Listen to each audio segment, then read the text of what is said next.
Assalamualaikum warahmatullahi wabarakatuh. Selamat berjumpa kembali pada pembelajaran statistika.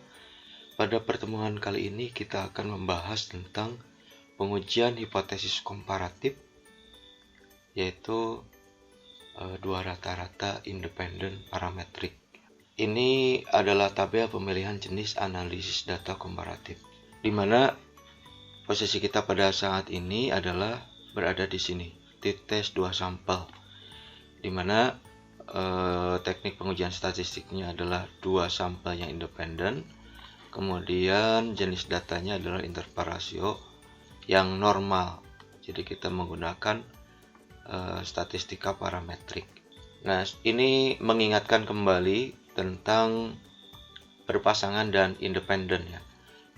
Jika dua rata-rata atau dua sampel yang berpasangan, ini dua sampel yang berpasangan itu diilustrasikan dengan bahwa dua data ini diperoleh dari sumber data yang sama.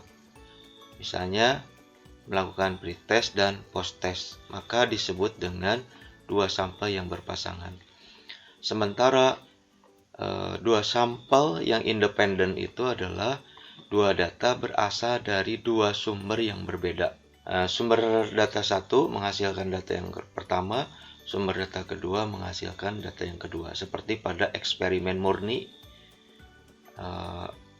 ada kelas kontrol, kemudian ada kelas eksperimen. Maka data berasal dari dua sumber data yang berbeda. Maka itu disebut dengan dua sampel yang independen. Nah, jika dibuat dalam bentuk peta konsep, maka posisi kita hari ini berada di sini ya. Nah, uji dua rata-rata, independen, kemudian parametrik. Independen itu sudah dibahas pada slide sebelumnya, yaitu data berasal dari dua sumber data yang berbeda. Nah, adapun parametrik itu berkaitan dengan normal dan tidak normal. Untuk parametrik ini, data berasal dari sampel yang memiliki distribusi normal.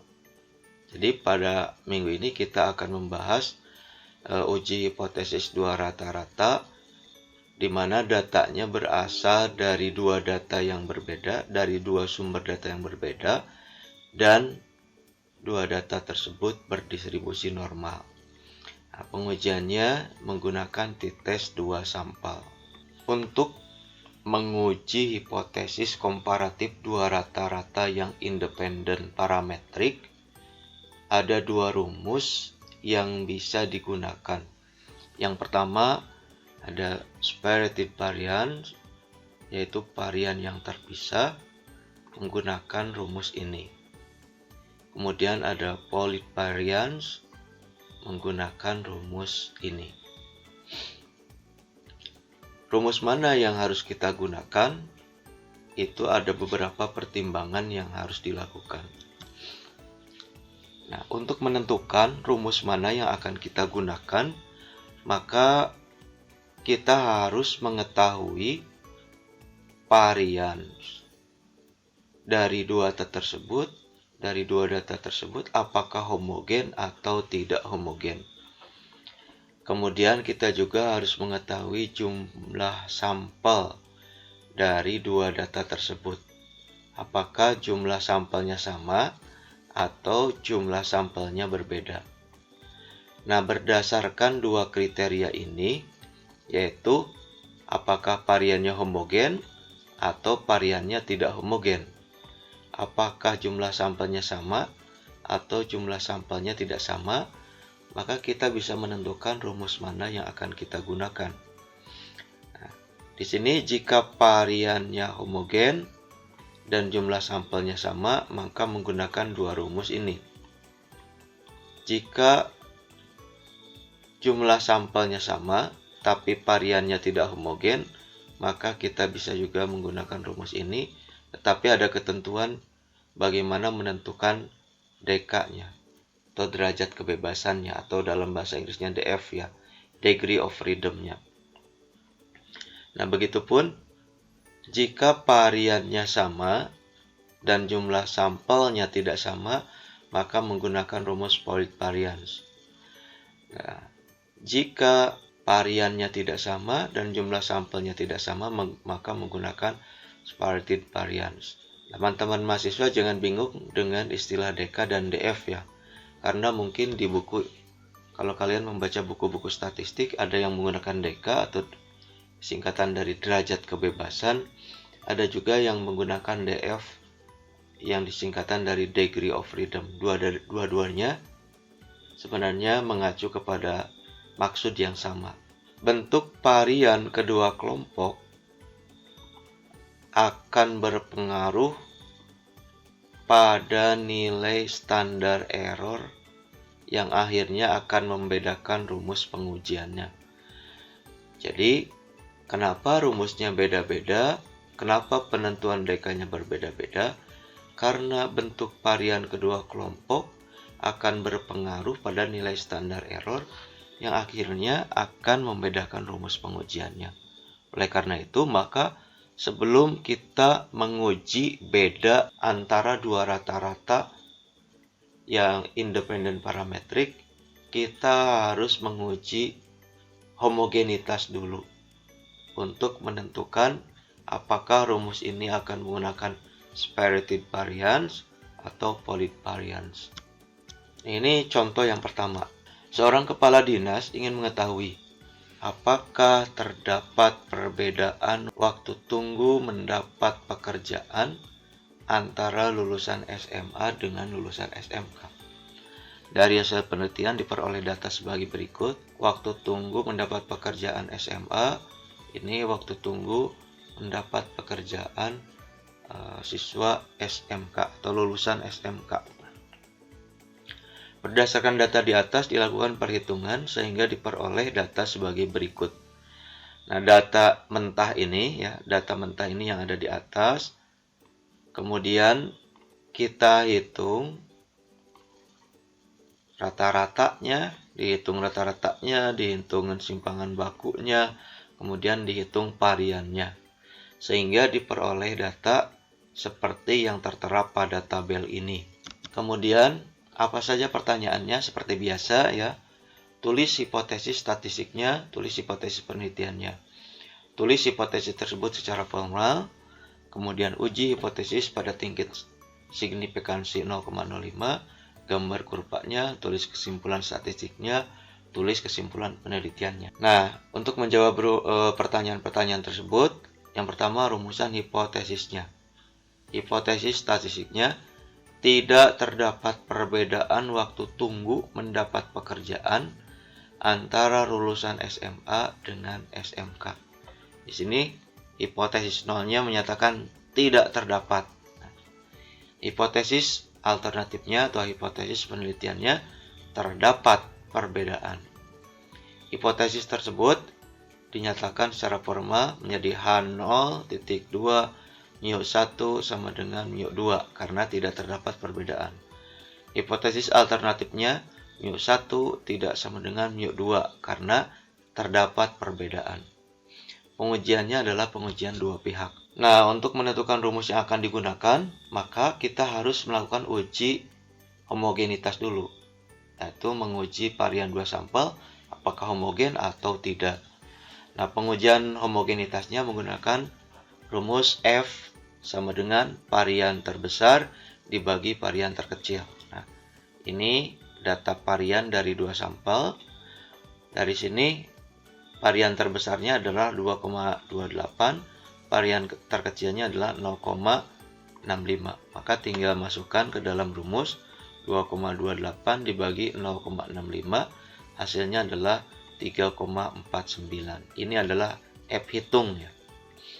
Nah, setelah itu kemudian kita cari pada tabel untuk menentukan F tabel ya. Carilah F tabel berdasarkan DK pembilang, derajat kebebasan pembilang, yaitu 22 dikurangi 1 atau N-1. Hasilnya adalah 21 dan DK penyebut 18 dikurangi 1 hasilnya adalah 17.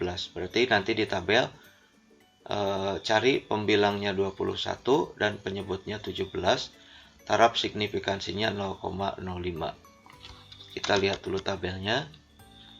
Ini degree of freedom numerator, derajat kebebasan pembilang. Numerator itu artinya pembilang. Kemudian degree of freedom denumerator, ini derajat kebebasan penyebut. Alpha-nya atau tingkat signifikansinya 0,05. Nah, tadi di sini deka pembilangnya 21 dan deka penyebutnya 17. Karena di sini tidak ada 21, yang ada adalah 20 dan 24, maka kita ambil dua nilai. Ini 17 ya, deka penyebutnya 17, kemudian deka pembilangnya tidak ada 21, yang ada 20 dan 24, maka diperoleh data ini. Maka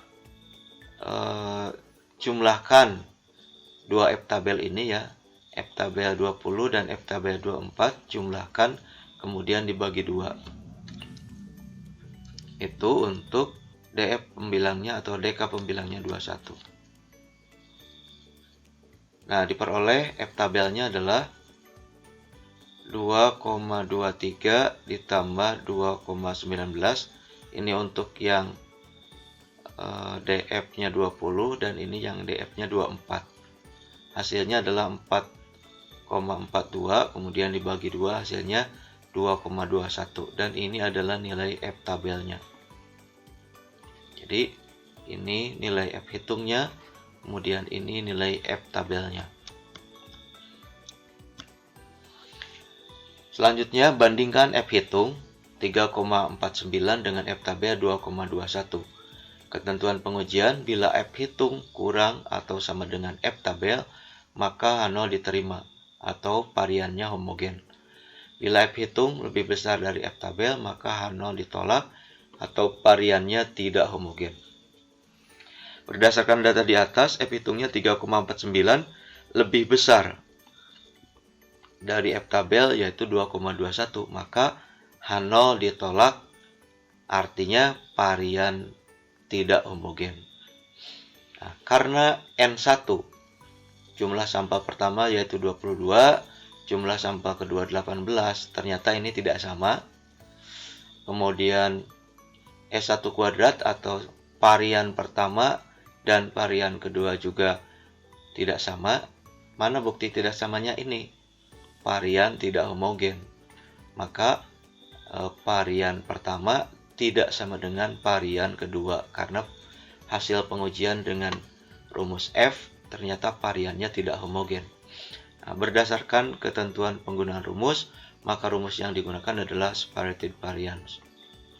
Karena sampelnya N1 tidak sama dengan N2,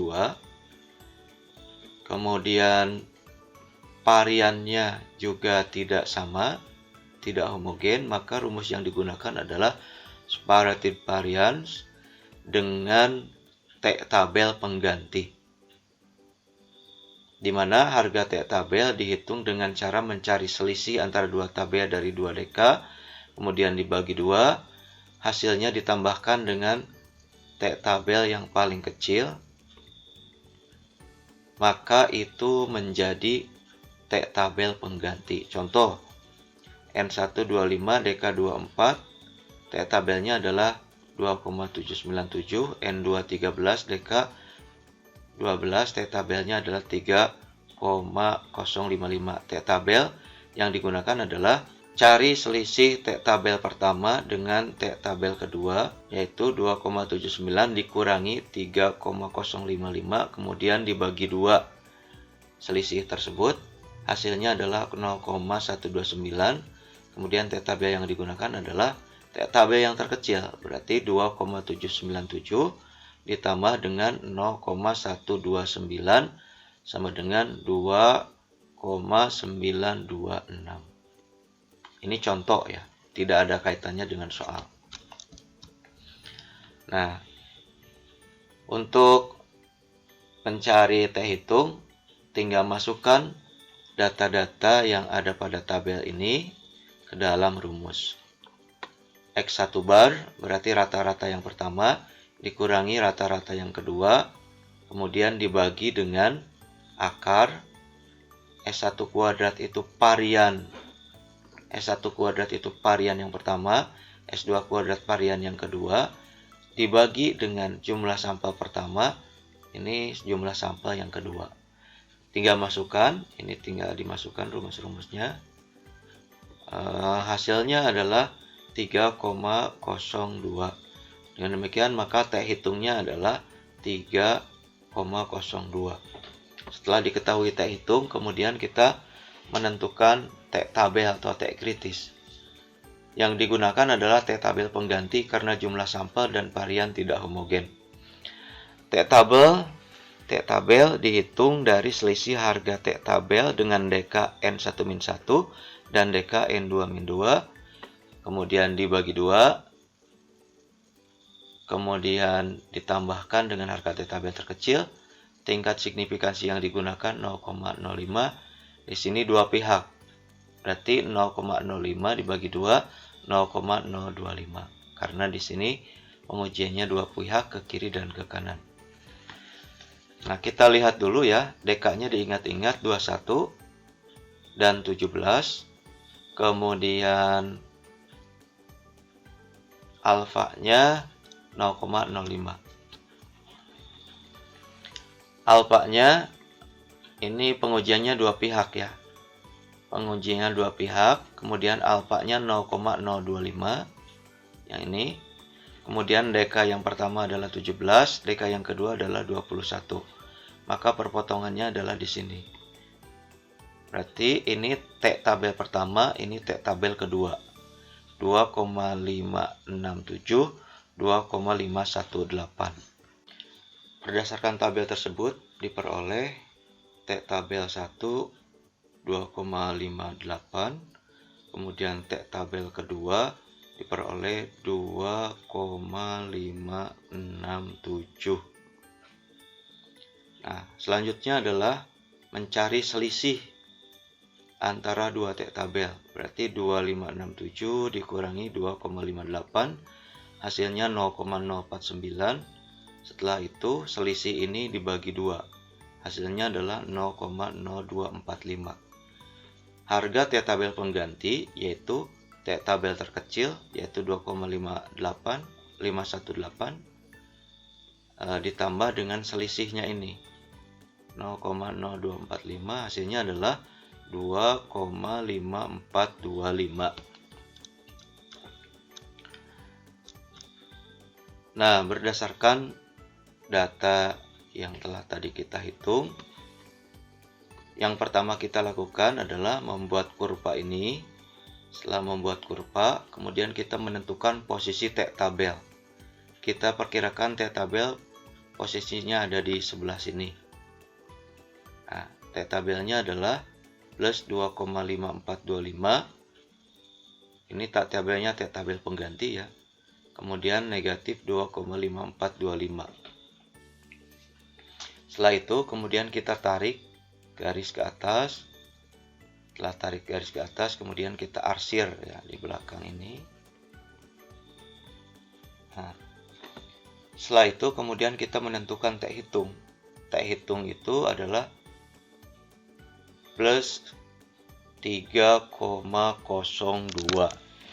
Maka kita perkirakan bahwa T hitung itu berada di atas T tabel. Karena ini kan 2,5. Kalau 3 itu berarti kan di atas 2,5. Berarti dia posisinya berada di sekitar sini. Nah, dengan demikian maka T hitung berada pada daerah penolakan H0. Karena dia berada pada daerah yang diarsir ini. Kesimpulan statistiknya, berdasarkan kurva T hitung lebih besar dari T pengganti yaitu 2,5425. Maka berada pada daerah penolakan H0, maka H0 ditolak dan HA diterima. Nah, berdasarkan tabel ini sudah kita ketahui T hitung berada pada daerah penolakan H0, maka H0 ditolak dan H1 diterima. Nah, kesimpulan penelitiannya, asumsi bahwa tidak terdapat perbedaan waktu tunggu mendapat pekerjaan antara lulusan SMA dan SMK ditolak pada alfa 0,05. Dengan demikian, terdapat perbedaan waktu tunggu mendapat pekerjaan antara lulusan SMA dan SMK pada alfa 0,05. Sekarang kita lanjut pada contoh yang kedua. Seorang peneliti ingin mengetahui apakah terdapat perbedaan kemampuan menulis antara siswa yang belajar dengan learning cycle approach dengan communication approach. Dari hasil penelitian diperoleh data sebagai berikut. Nah, kemudian berdasarkan data ini dilakukan perhitungan sehingga diketahui rata-ratanya, kemudian diketahui simpangan bakunya, dan diketahui variannya. Ini data-datanya. Nah, ini pertanyaan yang harus kita selesaikan. Seperti biasa ada 6. Kemudian untuk menjawab ini, yang pertama, rumusan hipotesisnya. Hipotesis statistiknya tidak terdapat perbedaan. Biasa ya, H0 itu selalu menihilkan, mentidakadakan. Tidak ada perbedaan kemampuan menulis antara siswa yang belajar dengan LCA dengan yang belajar dengan CA. Sementara hipotesis penelitiannya menyatakan terdapat perbedaan kemampuan menulis antara siswa yang belajar dengan LCA dan yang belajar dengan CA. Hipotesis tersebut jika ditulis secara formal, H0 mu 1 sama dengan mu 2, HA mu 1 tidak sama dengan mu 2. Ujinya adalah dua pihak. Nah, untuk menentukan rumus apa yang akan digunakan, kita harus menguji homogenitas dulu. Uji homogenitas dilakukan dengan rumus F tadi, di mana rumusnya adalah varian terbesar dibagi dengan varian terkecil. Nah, varian terbesar ini tadi kan sudah kita hitung variannya. Varian terbesar berarti 2,362. Kemudian varian terkecilnya adalah 1,841. Dibagi hasilnya adalah 1,283. Ini menjadi F-tab. Ini menjadi F hitung, maaf. Ini menjadi F hitung. Setelah diketahui F hitungnya, kita cari F tabelnya. Dengan deka atau derajat kebebasan pembilangnya adalah 12 min 1 yaitu 11, dan deka penyebutnya adalah 12 min 1 yaitu 11. Taraf signifikansinya 0,05. Kita lihat tabelnya dulu. Deka penyebutnya adalah 11 dan deka pembilangnya juga sama 11. Kebetulan di sini tidak ada angka 11. Yang ada angka 10 dan angka 12. Maka tinggal jumlahkan saja ini 2,85 dengan 2,79. Setelah itu dibagi 2 untuk mendapatkan deka pembilang 11. Ya. Nah, di sini diperoleh F tabelnya 2,845 ditambah 2,79. Sesuai tadi di tabel ini 2,85 dan 2,79. Kemudian dibagi 2, hasilnya adalah 5,64. Dibagi 2 diperoleh 2,82. Ini adalah F tabel. Jadi ini adalah F tabel dan ini adalah F hitung. Setelah diketahui F tabel dan F hitungnya, kita tinggal membandingkan. F hitungnya adalah 1,284, F tabelnya adalah 2,820. Ketentuan perhitungan, bila F hitung lebih kecil sama dengan F tabel, maka H0 diterima atau varian homogen. Bila F hitung lebih besar dari F tabel, maka H0 ditolak, varian tidak homogen. Nah, berdasarkan data di atas, F hitung 1,284 ternyata lebih kecil dari F tabel 2,820. Maka H0 diterima dan artinya adalah varian homogen. Nah, karena N1 yaitu 12 dan N2 12 ini sama dengan ya.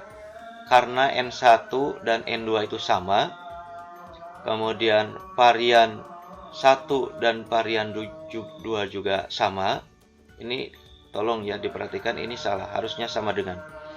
Karena N1 sama dengan N2, varian 1 sama dengan varian kedua. Nah, berdasarkan tabel penggunaan rumus, maka rumus yang digunakan adalah bisa kedua-duanya, separated varian atau valid varian, dengan DK-nya N1 ditambah N2 dikurangi 2. Ini berdasarkan tabel, coba kita lihat. N1 sama dengan N2 sama-sama 12. Kemudian variannya juga homogen, berarti S1 kuadrat sama dengan S2 kuadrat. Maka rumus yang digunakan bisa separated varian, bisa valid varian, dengan DK N1 plus N2 dikurangi 2. Nah, ini untuk menguji T dengan menggunakan rumus separated varian, kita tinggal masukkan saja nilai-nilai yang ada pada tabel ini ke dalam rumus T hitung. Di sini setelah kita masukkan ke dalam rumus, kemudian kita hitung, diperoleh T hitungnya adalah 1,267. Ini T hitungnya ya, 1,267. Setelah itu, setelah diketahui T hitungnya, kita mencari T tabel atau T kritisnya. Nah, T tabel dicari dengan DK-nya N1 ditambah N2 dikurangi 2, yaitu 12 ditambah 12 dikurangi 2, hasilnya adalah 22. Ini kan 12 sama 12, 24 dikurangi 2, berarti 22. Nah, tingkat signifikansinya 0,5, kemudian pengujiannya dua pihak. Oleh karena itu, maka 0,05 ini dibagi 2 menjadi 0,025. Kita lihat tabelnya terlebih dahulu. Ini kita menggunakan alfa untuk uji dua pihak ya, ke kiri dan ke kanan. Besarnya alfa adalah 0,025. Kemudian DK-nya adalah 22. Diperoleh data 2,508. Jadi T tabelnya adalah 2,508. Nah, diperoleh harga T tabel plus minus 2,508. Kenapa plus minus? Karena uji dua pihak, ke kiri dan ke kanan. Nah, ini kurvanya, kita buat dulu T tabelnya ya. Ini kita buat titik di sebelah sini, kemudian kita buat titik di sebelah sini. Ini nilainya adalah negatif 2508, sementara yang di atas rata-rata, yang di atas 0 ini plus 2,508. Ini yang tadi plus minus 2,508, karena yang satu di sebelah kanan bernilai positif, yang satu di sebelah kiri bernilai negatif. Setelah itu kemudian kita tarik garis ke atas. Ini juga sama, kita tarik garis ke atas, kemudian kita arsir yang ada di sebelah kanannya. Kalau yang ini yang di sebelah kirinya. Yang diarsir ini adalah daerah penolakan H0. Yang tidak diarsir ini adalah daerah penerimaan H0. Nah, kemudian setelah itu, kemudian kita membuat titik untuk T hitung. Karena nilai T hitungnya adalah 1,267, maka ini kan 2 ya, 2,508. Kalau di sini 0, berarti diperkirakan titik T hitung itu berada sebelum T tabel, yaitu 1,267, karena nilainya kan di bawah T tabel. Nah, berarti kita perkirakan posisinya di sini. Nah, berdasarkan kurva ini, T hitung itu berada pada daerah penerimaan H0, maka H0 diterima karena T hitungnya berada pada daerah penerimaan H0. Nah, kesimpulan statistiknya, berdasarkan kurva, T hitung 1,267 lebih kecil dari T tabel 2508. T hitung berada daerah penerimaan H0, maka H0 diterima dan HA ditolak. Kesimpulan penelitiannya, asumsi bahwa tidak terdapat perbedaan kemampuan menulis antara siswa yang belajar dengan LCA dan yang belajar dengan CA itu diterima pada alfa 0,05. Dengan demikian, maka tidak ada perbedaan. Tidak terdapat perbedaan kemampuan menulis siswa yang belajar dengan LCA dan yang belajar dengan CA pada alfa 0,05. Nah, bagaimana kalau rumus tersebut atau uji T-nya menggunakan rumus Polit Variance? Maka tinggal masukkan saja data-data yang ada dalam tabel ini ya ke dalam rumus T Polit Variance. Nah, ini setelah dimasukkan nilai-nilainya, kemudian dihitung, diperolehlah T hitungnya adalah 1,913. Jadi ini T hitungnya 1,913 dihitung dengan menggunakan Polit Variance. Kemudian kita menentukan nilai T tabel. T tabelnya sebenarnya sudah kita hitung tadi pada rumus yang pertama ya, yang Spirited Variance, yaitu diperoleh harga T tabelnya adalah plus minus 2,508. Ya, ini sudah tadi menentukan T tabelnya pada rumus Spirited Variance. Sama ya. Jadi T tabelnya adalah 2508. Nah, sekarang tinggal masukkan saja ke dalam kurvanya. Pertama kita menggambar dulu posisi T tabel di mana, yaitu plus 2508 dan negatif 2508. Setelah itu kemudian kita tarik garis ke atas, kemudian kita arsir daerah sebelah kanan ini dan daerah sebelah kiri ini. Daerah yang diarsir adalah daerah penolakan H0.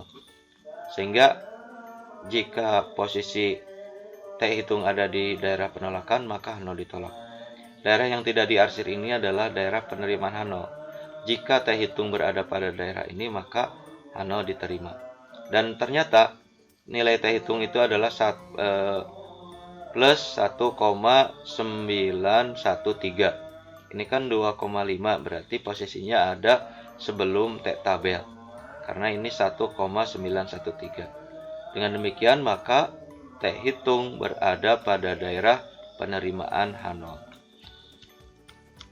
Kesimpulan statistiknya berdasarkan kurva T hitung plus 1,913 lebih kecil dari T tabel plus minus 2508, maka berada pada daerah penerimaan H0, maka H0 diterima dan HA ditolak. Kesimpulan penelitiannya, asumsi bahwa tidak terdapat perbedaan kemampuan menulis antara siswa yang belajar dengan LCA dan yang belajar dengan CA diterima pada alfa 0,05. Dengan demikian, tidak terdapat perbedaan kemampuan menulis antara siswa yang belajar dengan LCA dan yang belajar dengan CA pada alfa 0,05. Demikian pembelajaran kita pada hari ini. Mudah-mudahan kita bisa mengambil manfaat dari pembelajaran hari ini. Terima kasih. Assalamualaikum warahmatullahi wabarakatuh.